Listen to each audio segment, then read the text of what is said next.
Grandmas കിച്ചണിലേക്ക് സ്വാഗതം. നമുക്കിന്ന് ഒരു അടിപൊളി റൈസ് ഇവിടെ തയ്യാറാക്കാം.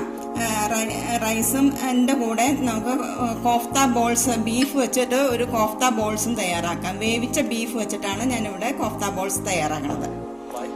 റൈസിന് വേണ്ടിയിട്ട് ഞാനിവിടെ എടുത്തിരിക്കുന്നത് ബസുമതി റൈസാണ്, നീളത്തിലുള്ള അരിയാണ് എടുത്തിരിക്കുന്നത്.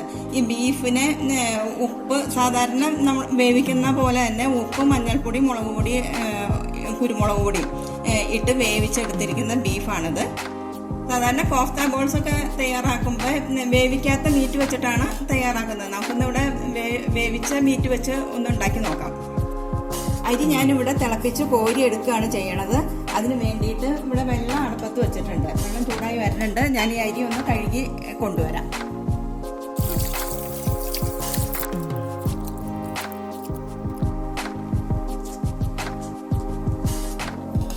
അരി കഴുകി എടുത്തിട്ടുണ്ട്.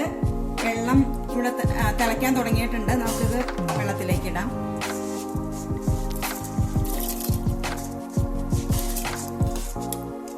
പന്ത്രണ്ട് 13 മിനിറ്റ് കൊണ്ട് അരി വേവുന്ന, നന്നായിട്ടങ്ങ് വേവരുത്. അതിനു മുമ്പ് പകുതി വേവിന് നമുക്കിത് കോരിയെടുക്കാം.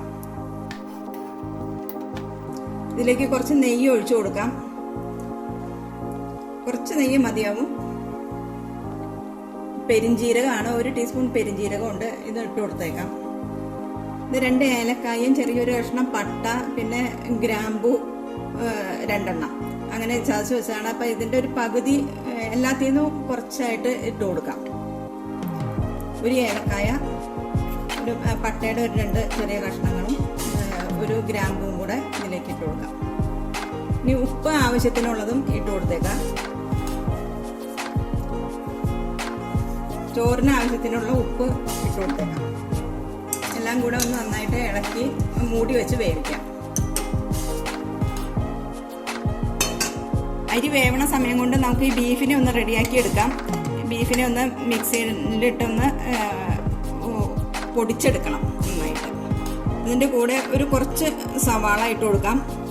ഇത് ഞാൻ ഒരു 1.5 സവാള ആണ് അരിഞ്ഞു വെച്ചത്. ഇത് ഫ്രൈ ചെയ്ത് റൈസിൻ്റെ കൂടെ മിക്സ് ചെയ്യാനുള്ളതാണ്. അതിൽ നിന്നൊരു 2 പിടി സവാളയാണ് എടുത്തിടുന്നത്. ഇതിലേക്ക് കുറച്ച് മീറ്റ് മസാലയും കൂടെ ഇട്ട് കൊടുക്കാം.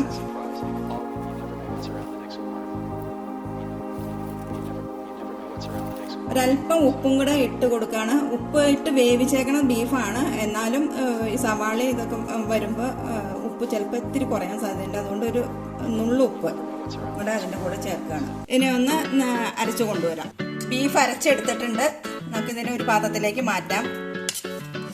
അതുപോലെ നന്നായിട്ടൊന്ന് അരഞ്ഞു വരണം. എന്നാലാണ് നമുക്കിത് ബോൾസ് ആക്കി കഴിയുമ്പോൾ നന്നായിട്ട് ഇരിക്കുള്ളൂ. ബോൾ രൂപത്തിലായി കിട്ടണമെങ്കിൽ നന്നായിട്ടൊന്ന് അരഞ്ഞു വരണം.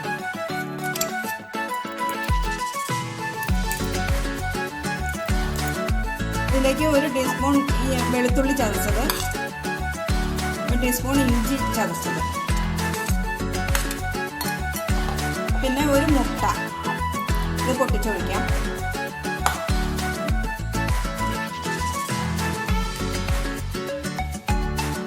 ഇനി ഇതിനെ ഒന്ന് നന്നായിട്ട് കുഴച്ചെടുക്കാം.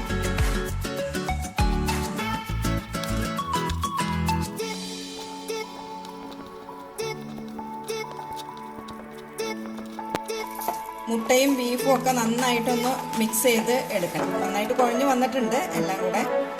ഇനി ഇതിനെ നമുക്ക് ചെറിയ ബോൾസ് ആക്കി മാറ്റാം.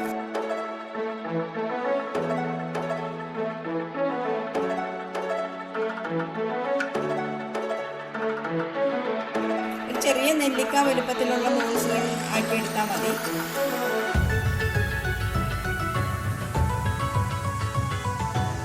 കോഫ്ത ബോൾസ് ഒക്കെ റെഡി ആയിട്ടുണ്ട്. ഇനി ഇതിനെ ഒന്ന് വറുത്തെടുക്കണം. അതിന് മുമ്പ് കോൺഫ്ലോറിലൊന്ന് മുക്കിയിട്ട് വേണം വറുത്തെടുക്കാനായിട്ട്. വറുക്കാൻ ഞാനിവിടെ ചീനച്ചട്ടി അടുപ്പത്ത് വെച്ചിട്ടുണ്ട്. ചൂടാകുമ്പോൾ എണ്ണ ഒഴിച്ചു കൊടുക്കാം. ഈ ബോൾസ് തയ്യാറാക്കുന്ന സമയത്ത് ബോൾ ഷേപ്പിൽ തന്നെ ആക്കണമെന്നൊന്നുമില്ല. ഏത് ഷേപ്പിലായാലും കുഴപ്പമൊന്നുമില്ല. കുറച്ച് കോൺഫ്ലോറിൽ നമുക്ക് ഓരോ ബോൾസിനെ ഒന്ന് റോൾ ചെയ്ത് വെക്കാം. അധികമൊന്നും വേണ്ട, ചെറുതായിട്ടൊന്ന് റോൾ ചെയ്ത് എടുത്താൽ മതിയാവും. എണ്ണയിലേക്ക് ഇടുമ്പോൾ അതിനൊരു കവറിങ് വന്നിട്ടെന്ന് കരുതിയിട്ടാണ് ഇങ്ങനെ ചെയ്യുന്നത്. നമ്മുടെ ബോൾസ് എല്ലാം കോൺഫ്ലോറിൽ കവർ ചെയ്ത് വെച്ചിട്ടുണ്ട്. എല്ലാം റോൾ ചെയ്ത് വെച്ചിട്ടുണ്ട്. ഇനി നമുക്കിത് എണ്ണ ചൂടായിട്ടുണ്ട്. അതിലേക്ക് ഓരോന്നായിട്ട് ഇട്ട് കൊടുക്കാം.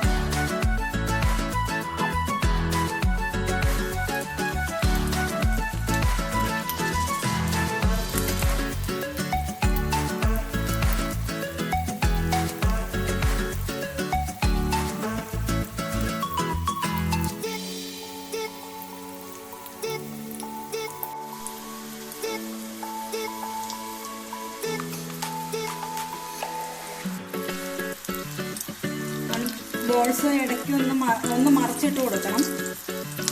എല്ലാ വശവും ഒന്ന് നന്നായിട്ട് ബ്രൗൺ നിറത്തിലായിട്ട് ആയി വന്നു കഴിയുമ്പോൾ നമുക്കിത് കോരിയെടുക്കാം. ഇതിങ്ങനെ ഇട്ട് ഇളക്കുന്ന സമയത്ത് പൊട്ടിപ്പോവാതിരിക്കാൻ പ്രത്യേകം ശ്രദ്ധിക്കണം.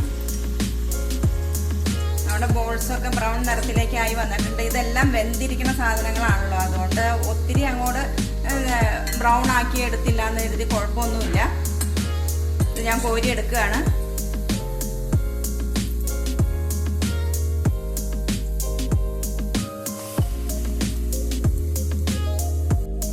ഇതുപോലെ തന്നെ ബാക്കിയുള്ളതും കൂടെ ഒന്ന് വറുത്തെടുക്കാം.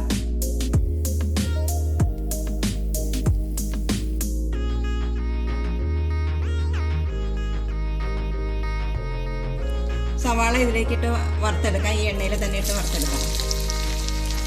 2 പ്രാവശ്യമായിട്ടൊക്കെ ഇട്ട് വറുത്തെടുത്താൽ മതി.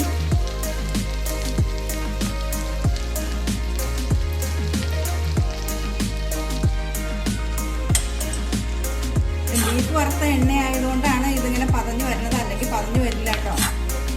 നമ്മുടെ സവാള ബ്രൗണായി വന്നിട്ടുണ്ട്. നമുക്കത് കോരിയെടുക്കാം. ബാക്കിയുള്ള സവാളയും കൂടെ ഇതുപോലെ തന്നെ വറുത്തെടുക്കാം. നമ്മുടെ ഉള്ളി ഫ്രൈ ആയി വന്നിട്ടുണ്ട്. ഇതും കൂടെ എടുത്തു കഴിഞ്ഞാൽ പിന്നെ നമുക്ക് നമ്മുടെ വറക്കാനുള്ള എല്ലാ സാധനങ്ങളും ആയിട്ടുണ്ട്. അപ്പോൾ നമുക്ക് പിന്നെ ഇനി മിക്സ് ചെയ്ത് എടുക്കാം. നമ്മുടെ റൈസും ബീഫ് ബോൾസ് ഫ്രൈ ആയിട്ടുള്ള സവാള എല്ലാം ഇവിടെ റെഡി ആയിട്ടുണ്ട്. ഇനി എല്ലാം കൂടെ ഒന്ന് മിക്സ് ചെയ്തെടുക്കണം. അതിന് വേണ്ടിയിട്ട് ഞാനിവിടെ മറ്റൊരു പാൻ അടുപ്പത്തേക്ക് വെച്ചിട്ടുണ്ട്. പാൻ ചൂടായി കഴിയുമ്പോൾ കുറച്ച് നെയ്യ് ഒഴിച്ചു കൊടുക്കാം. നെയ്യ് ഉരുകിയിട്ടുണ്ട്. ഇതിലേക്ക് നേരത്തെ ബാക്കി വെച്ചായിരുന്ന പട്ടയും ഏലക്കായയും ഗ്രാമ്പും കൂടെ ഇട്ട് കൊടുക്കുകയാണ്.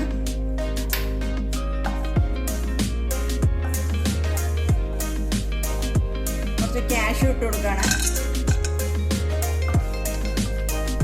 ഇവിടെ ഒരു 2 വേപ്പില ഇട്ട് കൊടുക്കുന്നുണ്ട്. നിങ്ങൾക്ക് വേണമെങ്കിൽ മല്ലിയില ഉപയോഗിക്കാം.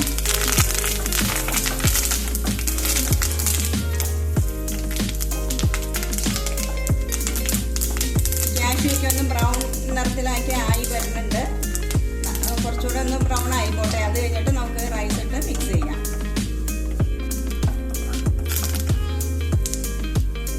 നമുക്ക് റൈസ് ഇട്ട് കൊടുക്കാം.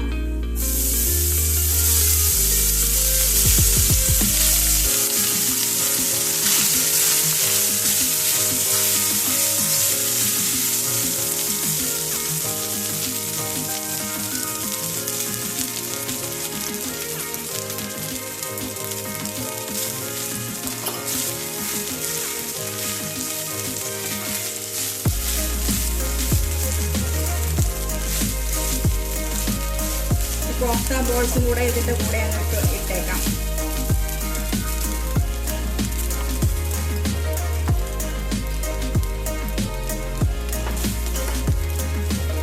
എല്ലാം ഇളക്കി ഒന്ന് മിക്സ് ചെയ്ത് എടുത്താൽ മതി.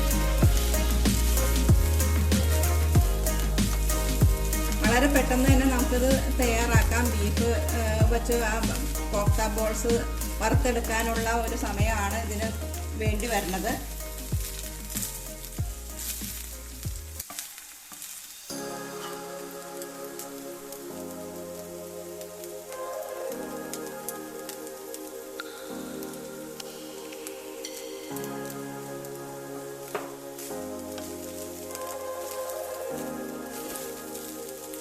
നന്നായിട്ടൊന്ന് മിക്സ് ചെയ്തെടുക്കാം. ഇതെല്ലാം കൂടെ നന്നായിട്ട് മിക്സ് ആയിട്ടുണ്ട്. ഈ റൈസിന്റെ ഒരു പ്രത്യേകത എന്താണെന്ന് വെച്ച് കഴിഞ്ഞാൽ ഇതിന് പ്രത്യേകിച്ച് വേറെ കറിയൊന്നും വേണ്ട. ഒരു സാലഡും നാരങ്ങാച്ചാറും ഉണ്ടെങ്കിൽ നമുക്കിത് കഴിക്കാം എന്നുള്ളതാണ് ഇതിന്റെ ഒരു പ്രത്യേകത ഉള്ളത്. ഫ്ലെയിം ഓഫാക്കുകയാണ്. നന്നായിട്ടെല്ലാം മിക്സ് ആയിട്ടുണ്ട്. നമ്മുടെ ബീഫ് കോഫ്ത റൈസിനെ ഒരു സെർവിങ് ഡിഷിലേക്ക് മാറ്റാം.